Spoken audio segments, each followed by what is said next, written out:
بسم اللہ الرحمن الرحیم۔ محترم ناظرین، السلام علیکم۔ آج کی ویڈیو میں ہم پیغمبر خدا حضرت موسیٰ علیہ السلام کے بارے میں بیان کریں گے۔ حضرت موسیٰ علیہ السلام حضرت یعقوب علیہ السلام کے بیٹے لاوی کی نسل میں سے تھے۔ حضرت موسیٰ علیہ السلام اور حضرت ابراہیم علیہ السلام کے درمیان 500 سال کا وقفہ بنتا ہے۔ ان کے والد کا نام عمران اور والدہ کا نام نجیب یا فاہیہ تھا، جس میں اختلاف ہے، اور ان کے بھائی حضرت ہارون علیہ السلام تھے۔ حضرت موسیٰ علیہ السلام کی پیدائش کے بعد جب ان کی والدہ نے انہیں صندوق میں بند کر کے دریا کے حوالے کر دیا تو وہ تیرتا ہوا فرعون کے محل کے پاس جا پہنچا۔ فرعون نے اس صندوق کو پانی اور درخت کے درمیان پایا تھا، اسی وجہ سے ان کا نام موسیٰ رکھا گیا، کیونکہ قبطی زبان میں پانی کو مو اور شجر کو سا کہتے ہیں۔ رسول خدا صلی اللہ علیہ وآلہ وسلم سے منقول ہے کہ حق تعالی نے 4 پیغمبروں کو شمشیر اور جہاد کے لیے منتخب کیا: حضرت ابراہیم، حضرت داؤد، حضرت موسیٰ علیہ السلام اور حضرت محمد صلی اللہ علیہ وآلہ وسلم۔ اسی طرح خاندانوں میں سے 4 خاندانوں کو منتخب کیا، جیسا کہ قرآن میں ارشاد ہوتا ہے کہ خدا نے آدم و نوح اور آل ابراہیم علیہ السلام اور آل عمران علیہ السلام کو تمام عالم پر برگزیدہ کیا۔ حضرت یعقوب علیہ السلام اور ان کے 12 بیٹے، جن کو بنی اسرائیل کہا جاتا ہے، حضرت یوسف علیہ السلام کی خواہش پر مصر آ گئے اور وہیں آباد ہو گئے۔ رفتہ رفتہ ان کی تعداد بڑھتی گئی اور وہ ایک بہت بڑا قبیلہ بن گئے۔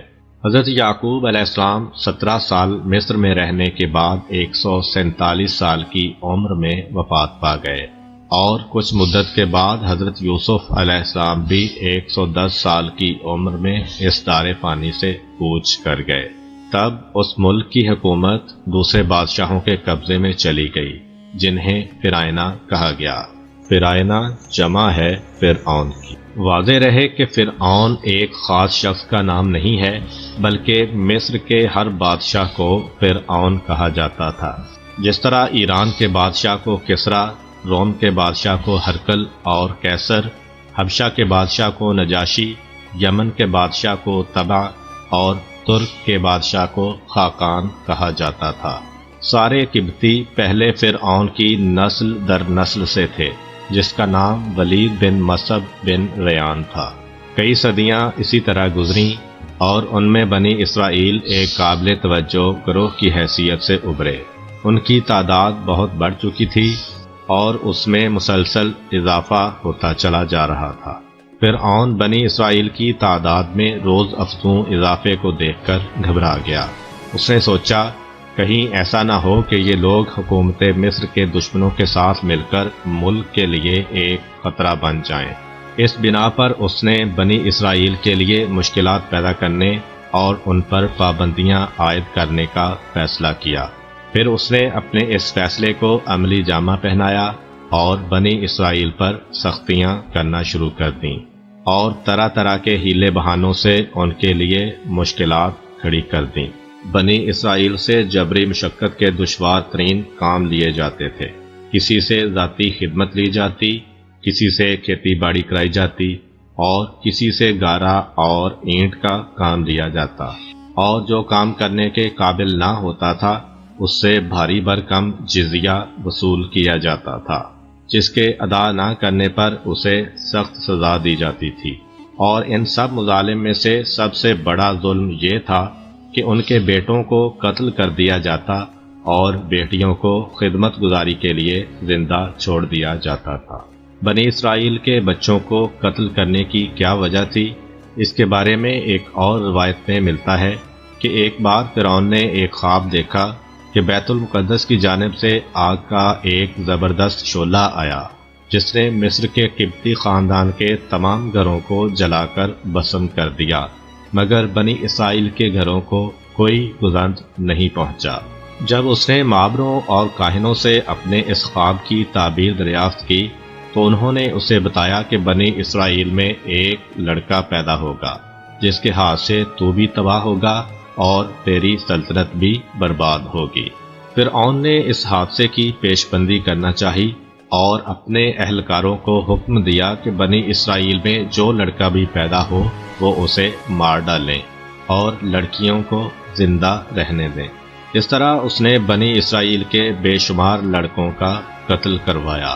اس کا خیال تھا کہ اس طرح وہ تقدیر خداوندی کے آگے بند باندھ دے گا اور حکم الہی کو جاری نہیں ہونے دے گا۔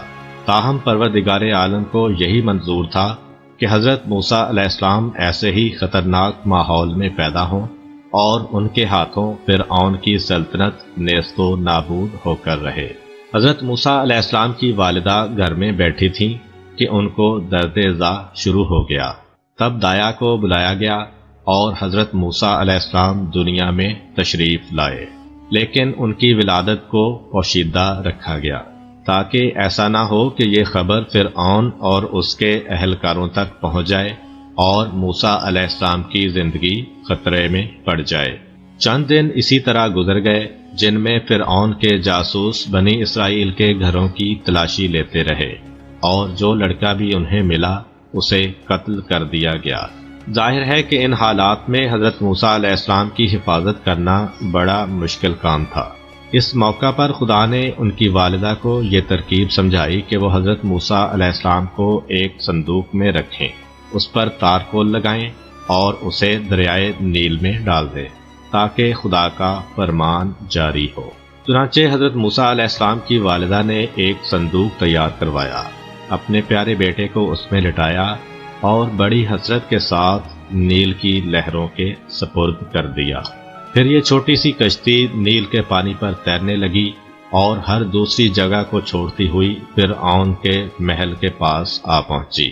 تب شاہی ملازموں نے اسے دریا سے نکال لیا اور فرعون کے پاس لے گئے۔ حضرت موسیٰ علیہ السلام کی بہن دور سے اس پر نظریں جمائے ہوئے تھیں کہ دیکھیں اس صندوق اور بچے پر کیا گزرتی ہے۔ جب انہوں نے دیکھا کہ صندوق فرعون کے محل میں پہنچا دیا گیا ہے تو وہ بے حد پریشان ہوئیں، لیکن خدائے تعالیٰ کی لامحدود رحمت نے حضرت موسیٰ علیہ السلام پر اپنا سایہ ڈالا اور اس کی مہربانی سے وہ ہر طرح کی تکلیف سے محفوظ رہے۔ جب بچے کو فرعون کے پاس لایا گیا تو اس نے سوچا کہ کہیں ایسا نہ ہو کہ یہی وہ بچہ ہو جو اس کی سلطنت کے لیے خطرہ بن جائے۔ چنانچہ اس نے اس بچے کو مارنے کا حکم دے دیا۔ جب فرعون نے بچے کو مار ڈالنے کا حکم دیا تو اس کی بیوی نے آگے بڑھ کر کہا، اس خوبصورت لڑکے کو قتل نہ کرو، ہم اسے اپنا بیٹا بنا لیتے ہیں، ممکن ہے کہ آگے چل کر یہ ہمارے لیے مفید ثابت ہو۔ چنانچہ اپنی بیوی کے اصرار پر فرعون بچے کو قتل کرنے سے باز آ گیا، لیکن ان کے لیے ایک پریشانی یہ بنی کہ بچے کا رونا بند نہیں ہو رہا تھا۔ اس پہ بہت سی عورتوں کو اسے دودھ پلانے کے لیے لایا گیا، لیکن اس نے کسی کا دودھ نہ پیا۔ تب موسیٰ علیہ السلام کی بہن جو سب کچھ دیکھتی چلی آ رہی تھیں وہ وہاں پہنچیں اور کہنے لگیں، کیا تم لوگ یہ چاہتے ہو کہ میں تمہیں ایک ایسے گھر کا پتہ بتاؤں جس کے رہنے والے تمہارے بچے کو پالیں پوسیں اور اس کے ساتھ بہترین سلوک کریں؟ یہ کہہ کر وہ اپنی والدہ کو دربار میں لے آئیں۔ بچہ ہمک کر ماں کی گود میں آیا اور آرام سے دودھ پینے لگا۔ یوں خدا کا وعدہ پورا ہوا اور حضرت موسیٰ علیہ السلام اپنی والدہ کے پاس پہنچ گئے۔ جب حضرت موسیٰ علیہ السلام کی شیر خارگی کا زمانہ ختم ہو گیا تو ان کی والدہ انہیں فرعون کے محل میں چھوڑ آئیں، جہاں فرعون کے خدمتگار ہر وقت ان کی خدمت کے لیے کمر بستہ رہتے تھے۔ اس طرح انہوں نے اپنے لڑکپن کا زمانہ فرعون کے محل میں بڑے آرام سے گزارا۔ جب وہ جوانی کو پہنچے تو خدائے تعالیٰ نے انہیں علم و حکمت سے نوازا اور نبوت کے منصب پر فائز کیا۔ خدائے تعالیٰ کے احسانات کو مد نظر رکھتے ہوئے موسیٰ علیہ السلام نے مظلوموں اور بے کسوں کی مدد اور حمایت کرنے کا عزم کیا۔ انہوں نے طے کر لیا کہ وہ ہر دکھی دل کا دکھ دور کریں گے اور ہر حاجت مند کی حاجت پوری کریں گے۔ وہ بنی اسرائیل جو حضرت موسیٰ علیہ السلام کے قبیلہ والے تھے اس وقت فرعون کے ظلم و ستم کے چنگل میں گرفتار تھے اور ان سب کی نگاہیں حضرت موسیٰ علیہ السلام پر جمی ہوئی تھیں۔ ایک دن جب حضرت موسیٰ علیہ السلام فرعون کے محل کو جا رہے تھے، انہوں نے عین راستے میں دیکھا کہ دو شخص آپس میں لڑ رہے ہیں۔ ان میں سے ایک فرعون کی قوم کا آدمی تھا اور دوسرے کا تعلق بنی اسرائیل سے تھا۔ اس اسرائیلی نے حضرت موسیٰ علیہ السلام کو مدد کے لیے پکارا تو وہ اس کی حمایت میں آگے بڑھے اور فرعونی کے سر پر ایک مکہ جڑ دیا۔ اتفاق کی بات کہ مکہ لگتے ہی فرعونی زمین پر گر گیا اور اس کی روح قبض عنصری سے پرواز کر گئی۔ دوسرے دن جب حضرت موسیٰ علیہ السلام اسی راستے سے گزر رہے تھے تو انہوں نے دیکھا کہ وہی اسرائیلی ایک اور فرعونی سے دست و گریبان ہے۔ جب اس نے حضرت موسیٰ علیہ السلام کو دیکھا تو کل کی طرح آج بھی ان سے مدد طلب کی۔ تب حضرت موسیٰ علیہ السلام نے کہا، معلوم ہوتا ہے کہ تم ایک سرکش اور جھگڑالو آدمی ہو۔ تاہم وہ اس کی مدد کے لیے آگے بڑھے، لیکن وہ اسرائیلی یہ سمجھا کہ موسیٰ علیہ السلام خود اسے پیٹنے کا ارادہ رکھتے ہیں۔ چنانچہ وہ کہنے لگا، اے موسیٰ علیہ السلام، کیا تم مجھے بھی ویسے ہی قتل کر دینا چاہتے ہو جیسے کل تم نے ایک اور آدمی کو قتل کیا تھا؟ اس جملے نے حضرت موسیٰ علیہ السلام کی جان خطرے میں ڈال دی اور لوگوں کو پتہ چل گیا کہ اس فرعونی کا قاتل کون ہے۔ چنانچہ مقتول کے ورثاء کو جو قاتل کو تلاش کر رہے تھے وہ حضرت موسیٰ علیہ السلام کو گرفتار کرانے اور سزا دلانے پر آمادہ ہو گئے۔ تاہم اس موقع پر بھی اللہ کی رحمت موسیٰ علیہ السلام کے شامل حال ہوئی اور فرعون کا خزانچی جو ایک مومن تھا لیکن اپنے ایمان کو پوشیدہ رکھے ہوئے تھا، وہ فوراً حضرت موسیٰ علیہ السلام کے پاس پہنچا اور کہنے لگا، اے موسیٰ علیہ السلام، یہ قوم آپ کو قتل کرنے کے درپے ہے، اس لیے میں آپ کو مشورہ دیتا ہوں کہ جتنی جلد ہو سکے اس شہر سے نکل جائیں اور فرعونیوں کے ہاتھ سے اپنی جان بچا لیں۔ یوں حضرت موسیٰ علیہ السلام نے فرعون کے اس خزانچی کے کہنے پر مصر کو چھوڑ دیا۔ حضرت موسیٰ علیہ السلام سفر کی کوئی تیاری کیے یا کھانے پینے کا سامان ساتھ لیے بغیر خوف اور پریشانی کے عالم میں شہر سے نکل کھڑے ہوئے۔ وہ سخت بھوک اور پیاس کی حالت میں بیابانوں میں تنہا چل رہے تھے۔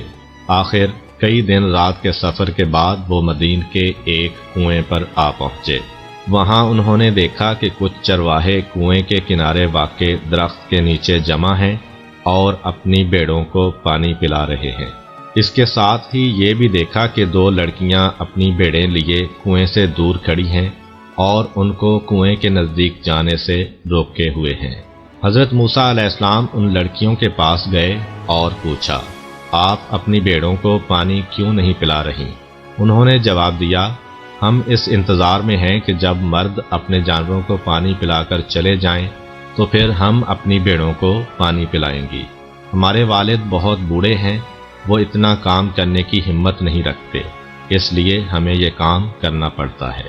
حضرت موسیٰ علیہ السلام کنویں کے کنارے پہنچے، ڈول پکڑا اور ان لڑکیوں کی بھیڑوں کو پانی پلایا اور پھر درخت کے سائے میں بیٹھ گئے۔ یہ وہ وقت تھا کہ انہیں سخت بھوک لگ رہی تھی، اس لیے انہوں نے خدا سے مدد مانگی اور اس کی بارگاہ میں اپنی حاجت بیان کی۔ ابھی لڑکیوں کو گئے ہوئے تھوڑی دیر ہی گزری تھی کہ ان میں سے ایک واپس آئی اور کہنے لگی، میرے والد نے آپ کو اس لیے بلایا ہے کہ آپ نے ہمارے لیے پانی پلانے کی جو تکلیف اٹھائی ہے آپ کو اس کا معاوضہ دیں۔ یہ سن کر حضرت موسیٰ علیہ السلام حضرت شعیب علیہ السلام کے گھر کی جانب چل پڑے جو ان لڑکیوں کے والد تھے۔ حضرت شعیب علیہ السلام نے ان کی آپ بیتی دریافت کی اور جب انہیں تمام حالات کا پتہ چل گیا تو کہا، اب تمہیں خوفزدہ ہونے کی ضرورت نہیں، کیونکہ یہ سرزمین فرعون کی سلطنت سے باہر ہے اور تم یہاں